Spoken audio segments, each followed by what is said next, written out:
Assalamualaikum warahmatullahi wabarakatuh. Hari ini kita akan belajar fluida dinamis, yaitu ilmu yang mempelajari fluida yang dalam kondisi bergerak. Jadi dinamis itu kan artinya bergerak. Yang pertama ada konsep debit. Jadi yang dimaksud dengan debit itu adalah jumlah volume fluida yang mengalir per satuan waktu, debit. Terus V di sini adalah volume.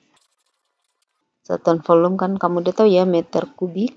Kemudian T waktu bersatuan sekon. Jadi debit itu satuannya tentu saja nanti menjadi meter kubik per. Selain memiliki persamaan volume per waktu, debit juga bisa dihitung dengan persamaan luas tempat fluida itu mengalir, luas penampangnya dikali dengan kecepatan. Bedakan ya, yang di atas volume, yang di bawah adalah kecepatan. Jadi A luas penampang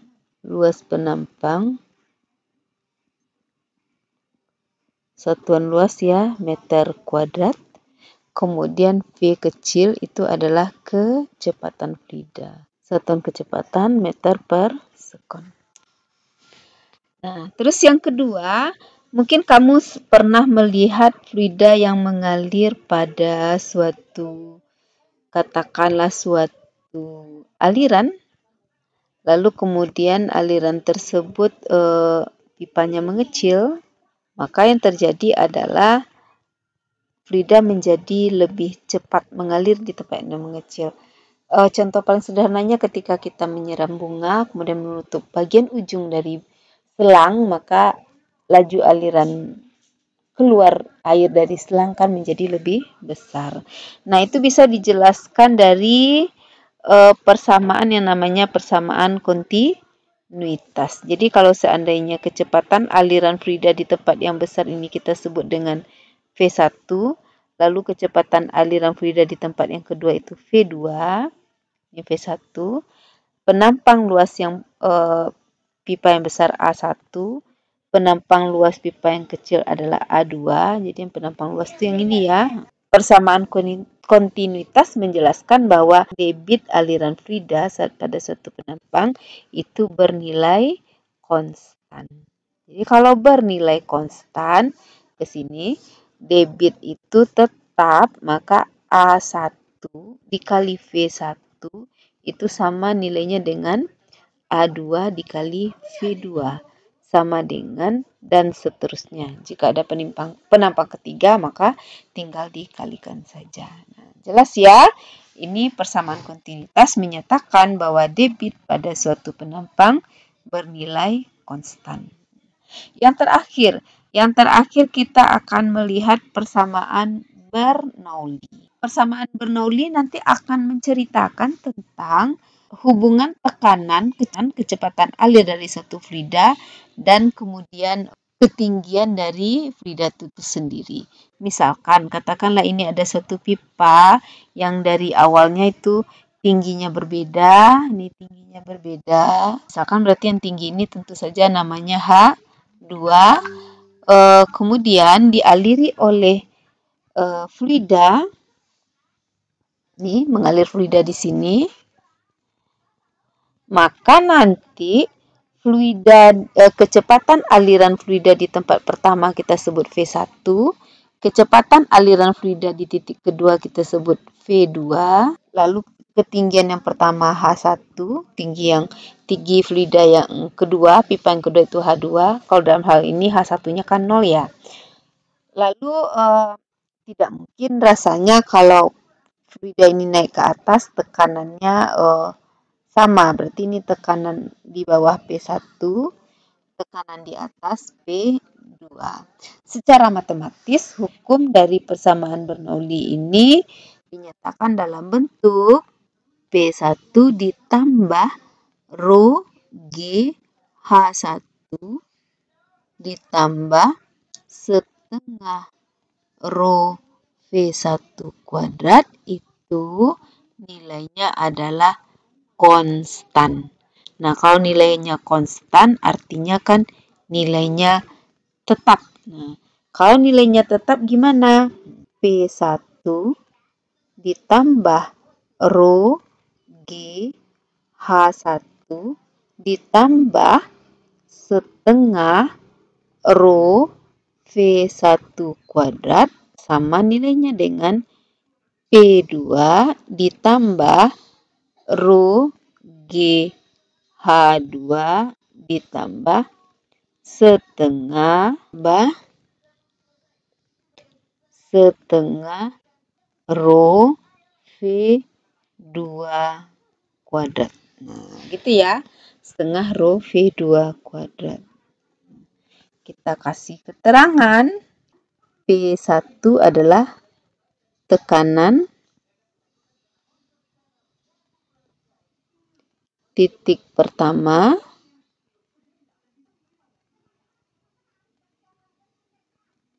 bersatuan Pascal, kemudian Rho adalah massa jenis fluida,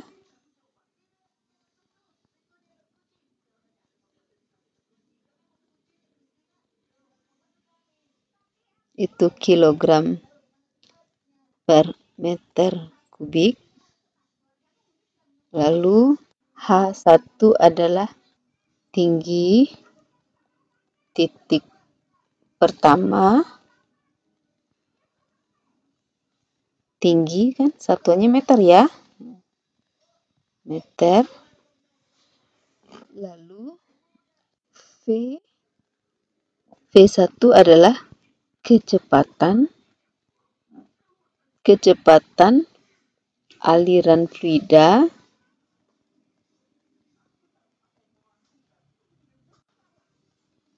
di titik pertama.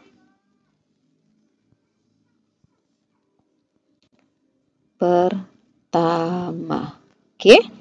Nah, dan seterusnya. DST artinya kalau H2 tentu saja nanti tinggi titik kedua. Kalau V2 adalah kecepatan aliran fluida di titik kedua. Supaya lebih paham, kita coba contoh soal berikut. Sebuah keran mengisi bak yang memiliki kapasitas 1000 liter. Nah, kapasitas itu adalah volume 1000 liter. Seperti gambar berikut.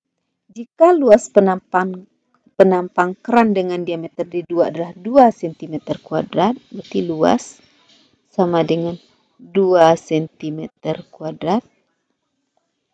Tentukan A debit, berarti debit kan Q ya. B waktu yang diperlukan untuk mengisi ember, berarti waktu adalah T. Kita jawab debit, tadi ada dua pilihan.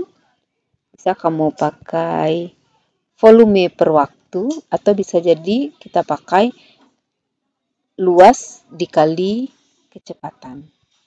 Jadi karena yang datanya lengkap adalah luas dan kecepatan, oh ya lupa ya, kecepatannya ini ada 10 meter per sekon, berarti V ya, V sama dengan 10 meter per sekon.